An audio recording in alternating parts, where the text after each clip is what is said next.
Strategi dalam mewujudkan pendidikan yang berpihak pada peserta didik sesuai dengan pemikiran Ki Hajar Dewantara. Pendidikan yang berpihak pada peserta didik ialah pendidikan yang menuntun tumbuhnya potensi minat, bakat, serta sesuai dengan kodrat alam dan kodrat zaman anak. Pendidikan yang berpihak pada peserta didik menekankan pada minat, kebutuhan, kemampuan individu, menghadirkan model dan metode belajar yang menggali motivasi untuk menjadikan pembelajar sepanjang hayat dan selalu ingin tahu terhadap informasi dan pengetahuan.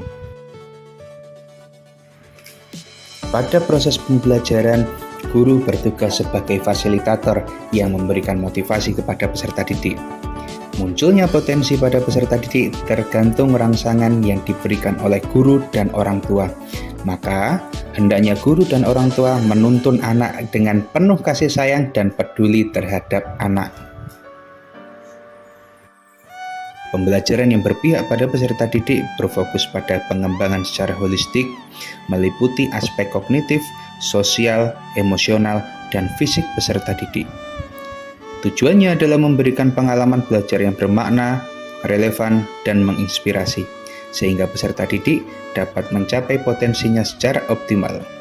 Berikut ini adalah beberapa contoh kegiatan yang berpihak pada peserta didik. Cara yang pertama adalah pembelajaran berbasis inklusi. Pembelajaran berbasis inklusi diterapkan dengan memperhatikan kebutuhan dan gaya belajar setiap peserta didik. Guru diharuskan menggunakan berbagai strategi pengajaran yang memungkinkan semua peserta didik agar dapat terlibat aktif dalam proses pembelajaran di kelas. Selanjutnya adalah kegiatan bimbingan pribadi. Kegiatan bimbingan pribadi ditujukan kepada peserta didik yang mengalami kesulitan dalam memahami materi pelajaran, memberikan perhatian ekstra dan dukungan kepada peserta didik yang membutuhkan. Cara berikutnya adalah menghormati perbedaan. Guru mengajarkan kepada peserta didik agar mereka dapat menghargai keragaman budaya, agama, latar belakang sosial, dan keunikan individu pada setiap peserta didik. Guru juga menyediakan ruang bagi peserta didik untuk berbagi pengalaman dan pandangan mereka. Mengatasi intimidasi dan pelecehan. Untuk mengatasi tindak intimidasi dan pelecehan, maka guru dan sekolah wajib membentuk kebijakan sekolah yang tegas terhadap tindak intimidasi dan pelecehan. Cara berikutnya adalah pembelajaran berbasis proyek. Project-based learning adalah sebuah metode pembelajaran yang menggunakan proyek atau kegiatan sebagai media. Metode ini menuntut siswa untuk dapat melakukan eksplorasi, penilaian, interpretasi, sintesis, dan informasi untuk menghasilkan berbagai bentuk hasil belajar. Metode ini melibatkan peserta didik dalam proyek pembelajaran yang relevan dan bermakna. Pada metode ini pula, peserta didik dituntut untuk dapat melakukan eksplorasi, penilaian, interpretasi, sintesis, dan informasi untuk menghasilkan berbagai bentuk hasil belajar. Kegiatan ekstrakurikuler yang beragam. Lembaga pendidikan hendaknya menyediakan beragam pilihan kegiatan ekstrakurikuler yang memungkinkan setiap peserta didik untuk mengeksplorasi minat dan bakat mereka di luar kelas dan memastikan bahwa semua peserta didik merasa didukung dan termotivasi dalam mengikuti kegiatan tersebut, sehingga tujuan awal dari kegiatan ekstrakurikuler bisa tercapai dengan maksimal. Berikutnya, membangun hubungan yang positif. Membangun hubungan yang positif menjadi poin penting dalam kegiatan belajar mengajar karena tak hanya peserta didik saja yang mendapatkan manfaat, namun juga sarana bagi para guru untuk memperoleh umpan balik atau feedback apakah materi yang disampaikan dapat diterima oleh peserta didik dengan baik. Mendorong partisipasi aktif.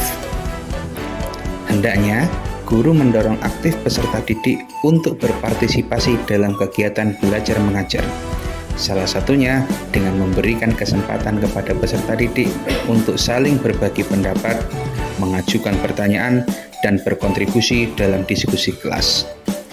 Dan jika peserta didik sudah berpartisipasi aktif, maka tugas guru adalah menghargai setiap usaha dan kontribusi yang telah diberikan oleh peserta didik. Membangun keterampilan sosial dan emosional. Melakukan kegiatan seperti pelatihan keterampilan komunikasi, kerjasama, dan penyelesaian konflik dapat memberikan ruang kepada peserta didik untuk berbicara tentang emosi yang sedang mereka rasakan, dan sekaligus memberikan dukungan kepada peserta didik dalam mengelola emosi agar menjadi lebih baik. Evaluasi yang holistik. Melakukan evaluasi holistik terhadap pembelajaran yang mengarah pada perkembangan dan kemajuan serta pencapaian peserta didik dalam hal pengetahuan, sikap, dan keterampilan, serta mengakui dan menghargai berbagai prestasi dan potensi yang dimiliki oleh peserta didik. Menurut Ki Hajar Dewantara, pendidikan yang berpihak pada peserta didik merupakan pendidikan yang menitikberatkan peserta didik sebagai prioritas utama yang harus dilayani. Setiap anak memiliki kemerdekaan untuk belajar sesuai dengan keinginan dan kemampuan alamiah yang terbentuk dalam diri anak. Berikut adalah beberapa contoh strategi yang dapat dilakukan oleh guru untuk mewujudkan pendidikan yang berpihak pada peserta didik. Yang pertama, memberikan kesempatan berpendapat dan membangun pemahaman menurut peserta didik itu sendiri. Yang kedua, hindari menjadikan peserta didik sebagai kertas kosong yang hanya guru yang dapat menuliskan sesuatu sesuai dengan keinginan hati guru dan tidak memberi ruang kepada peserta didik untuk berpendapat. Yang ketiga, lebih memanusiakan manusia untuk peserta didik dalam arti tidak semena-mena dalam melaksanakan pembelajaran. Yang keempat, melatih peserta didik untuk memberi feedback terhadap kegiatan atau pembelajaran yang sedang dilaksanakan. Dan yang kelima, melakukan evaluasi proses terhadap peserta didik setelah melaksanakan kegiatan pembelajaran. Dengan beberapa strategi yang telah disampaikan, diharapkan peserta didik akan lebih merasa merdeka dalam pembelajaran yang dilaksanakan oleh guru di sekolah.